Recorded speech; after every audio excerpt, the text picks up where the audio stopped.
جس طرح کچھ لوگ نظریہ پاکستان کے اس وقت خلاف تھے، اسی طرح کچھ لوگ اس وقت پاکستان کے نام کے بھی مخالف تھے۔ ابو الکلام آزاد جیسے لوگ، جس کو آج لوگوں نے بڑا چڑھایا ہوا ہے، یہ بد باطن بھی وہ شخص تھا، ایسی خباثت تھی اس کے اندر بھی کہ یہ پاکستان کے نام کا بھی مخالف تھا، اور یہ کہتا تھا کہ جس ملک کو بنانے کی تم بات کرتے ہو پاکستان، یہ پاکستان کا نام ہی میری طبیعت کو اچھا نہیں لگتا، اس لیے کہ اس کا مطلب یہ ہے کہ پاک سرزمین، پاک زمین، تو اس کا مطلب تو یہ ہوا کہ پوری روئے زمین میں صرف یہ حصہ پاک ہے، بقیہ پھر سارا حصہ نجس ہے، وہ ناپاک ہے، وہ پلید ہے۔ وہ کہتا ہے کہ یہ تو نام ہی غیر شرعی ہے، اور زمین کے ایک ٹکڑے کو پاک کہہ دینا، اس سے تو لازم آتا ہے کہ صرف یہ پاک ہو، بقیہ کوئی حصہ بھی پاک نہ ہو، اس کا تو پھر ناپاک ہونا اور پلید ہونا لازم آتا ہے۔ تو کہتے ہیں کہ یہ تو نام ہی غیر شرعی ہے، یہ تو نام ہی جو ہے وہ قرآن و سنت سے ٹکرانے والا ہے۔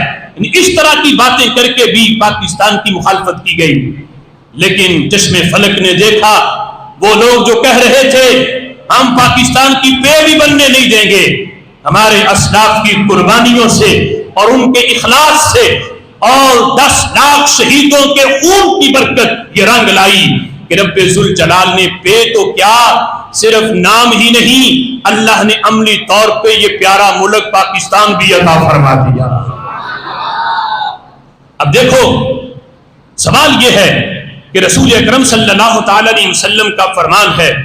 میرے آقا فرماتے ہیں جعلت لی الارض مسجدا وطہورا، بخاری کی حدیث ہے، حضور فرماتے ہیں اللہ نے مجھے جو فضیلتیں دی ہیں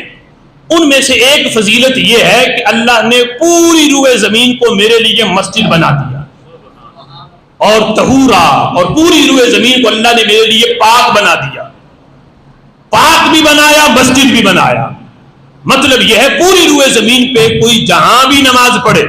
اس کی نماز ہو جائے گی، اور طہور کا مطلب یہ ہے پانی نہ ہو تو جہاں سے بھی پاک مٹی سے تیمم کر لو، جو کام وضو دیتا ہے پاک مٹی بھی وہی طہارت کا فائدہ دیتے ہیں۔